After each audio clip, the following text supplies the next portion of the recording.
You are watching Macro TV, and we are still busy with Study Unit 3 and Chapter 6 of Fourie and Burger.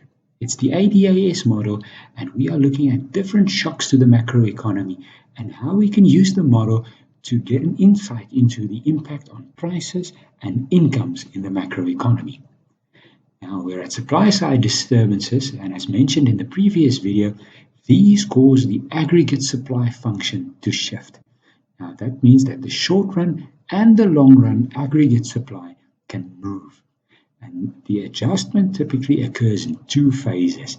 With the initial shock, both the short run and the long run curve shifts, and then there's a medium-term supply side adjustment in which the short run supply curve moves again based on the difference between the actual and expected prices. Now, in this case, we're looking at the impact of an increase in the oil price. Now, this is a very special supply-side shock because both the AS and the AD curves move in this example. The reason for this is the fact that oil is imported. And imported oil means that spending on those imports also are influenced by this increase in the price. So let's start at the equilibrium 0, at the income level YS0 and a price level P0. Now, what then happens is all of a sudden there's this increase in the oil price. So the first shift is to equilibrium number 1, and that is the AD curve moving to the left. As the cost of imported oil shoots up, aggregate demand contracts. At the same time, the long-run AS curve moves to the left and establishes the new long-run income level at YS1. So at the equilibrium point 1, the first adjustment is to say that now the AS short-run curve also moves to the left, which actually leaves us at point 2.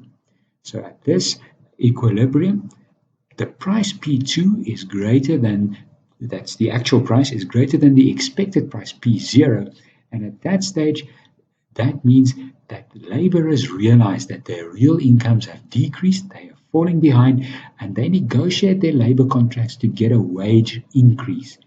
And that increase adds to the cost of production, and the short-run AS curve moves to the left for a second time to AS short-run 2, and that puts the economy back in long-run equilibrium at point 3, where you have a price of P3.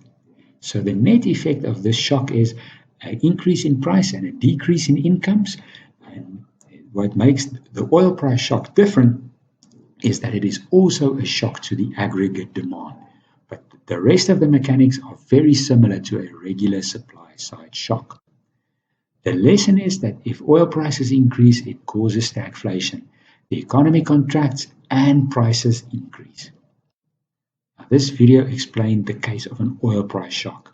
In the next video, we'll look at a few more of these shocks and how we can explain them using the ADAS model.